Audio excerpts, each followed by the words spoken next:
everyone. It's Emmy here and Miss Alaskis. Say hi, Miss Alaskis. Hi. And we're going to read about a book about Lion King 2. Simba's Pride. So the book is The Lion King 2, Simba's Pride, published by Grolier Books.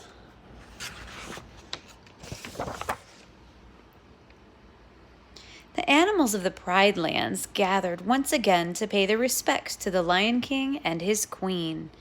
A cub had been born to Simba and Nala. Rafiki, the wise baboon, raised the cub toward the sun as its parents watched proudly. I'll turn the pages. Okay. The new cub was a lioness. Princess Kiara was her name. Rafiki painted Kiara's picture next to that of her father, Simba. The circle of life is complete, Rafiki said. But was it? For beyond the Pride Lands lived the outsiders. They had been banished by Simba for siding with the evil Scar. Zira, a mean-spirited lioness, was their leader. Scar had chosen Zira's cub, Kovu, to be the king. There was news from the Pride Lands. Simba's cub was a girl. Perfect, Zira exclaimed. Girls will be girls, but boys will be kings. Zira planned to reclaim the Pride Lands for the outsiders, with Kovu as the next Lion King. The months passed quickly, and Kiara grew into an adventurous young lioness, eager to explore the Pride Lands. Stay inside of Pride Rock, Simba reminded her as she was about to bound off excitedly. Simba sent Timon and Pumbaa to watch over her, just in case. But she managed to slip away from her babysitters when they stopped to snack on some grubs. Suddenly, Kiara came face to face with Kovu. She circled him. My father says to never turn your back on an outsider. Do you always do what Daddy says? Kovu asked. Just then, what the cubs thought was a fallen log moved. It was a crocodile on the attack. Kiara and Kovu scrambled out of the crocodile's reach. We make a good team, Kiara said. The two cubs began a game of tag. Just as Kovu was about to tag Kiara, there was a deafening roar. It was Simba. He jumped between the cubs and approached the outsider. Then there was another roar. This time it was Zira. The lions faced off. I banished you from the Pride Land, Simba reminded her. Take your son and get out. As Zira turned away, Kovu and Kiara said goodbye to each other and sadly returned to their homes. Back home, Simba scolded his daughter. You need to be careful, Simba told her. As future queen, what if I don't want to be queen? Kiara interrupted. That's like saying you don't want to be a lion, Simba replied. It's in your blood, as I am. We are one. Becoming queen was a big responsibility, but Kiara wished she and Kovu could have become friends. Far from Pride Rock, Zira scolded Kovu for being with a Pride Lander. I'm sorry, Kovu said. I thought we could be friends. What an idea! Zira forgot her anger. Friendship with Kiara was the perfect way to trick Simba into welcoming Kovu into his pride. Then, Kovu would replace Simba as king. The years passed. Under Zira's guidance, Kovu grew into a fierce lion with only one purpose, to reclaim the Pride Lands. Under Simba's guidance, Kiara also grew up. Today, Simba was sending her on her first hunt. Meanwhile, Zira was watching a fire her lions had set in the distance. The plan is in motion, she said to Kovu. Go! Kovu sped off in the direction of the fire. Before long, he found Kiara, who was overcome by the smoke. Kovu quickly placed her on his back and carried her to safety, where he was met by Simba.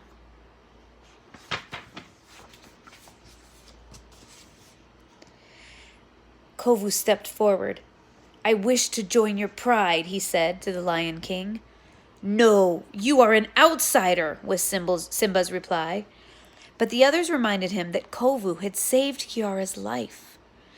Reluctantly, the Lion King agreed. It was night when everyone got back to Pride Rock. "Thanks for saving me today," Kiara said. "What kind of hunter are you, princess?" Kovu asked. "You almost got yourself killed." "And I suppose you could teach me?" she challenged. "All right, we'll start my first lesson at dawn."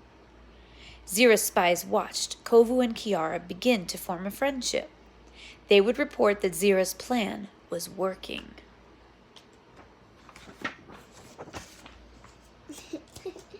As the sun rose, Kovu took Kiara out into the Pride Lands, where the lesson turned into a day of play. Kovu had never had so much fun in his life. That night, the friends watched the stars together. "My father says all the great kings are up there," Kiara told Kovu. "Do you think Scar's up there?" "I don't know. My father said there was a darkness in Scar, one he couldn't escape." Kovu stared at the sky. He wondered if there was a darkness in him, too, as there had been in Scar. Okay. Turn the page. Simba watched Kiara and Kovu from Pride Rock.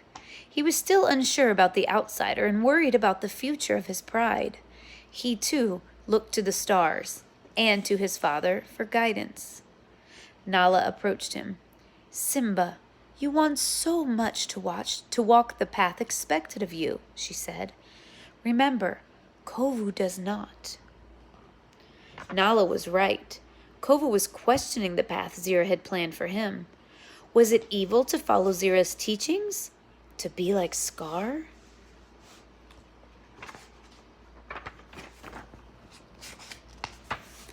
Suddenly, an arm popped out from a bush. It was Rafiki. "Follow me," he said. Kiara and Kovu followed him to a beautiful waterfall.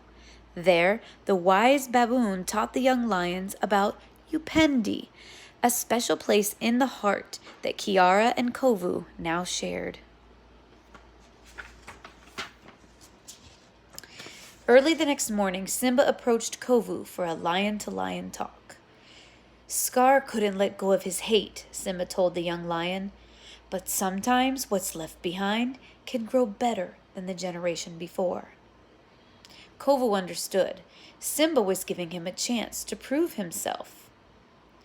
That evening, as Simba and Kovu were returning to Pride Rock, Zira emerged. "Well done, Kovu," Zira scoffed. "You've separated Simba from the others, just as we planned." "No," Kovu protested. "I had nothing to do with this." Zira's lions attacked. Simba tried to fight them off, but he was outnumbered. Zira's lieutenant, Nuka, pursued the Lion King as he scrambled over a pile of logs. Simba escaped, hurt but alive. Nuka was not so lucky.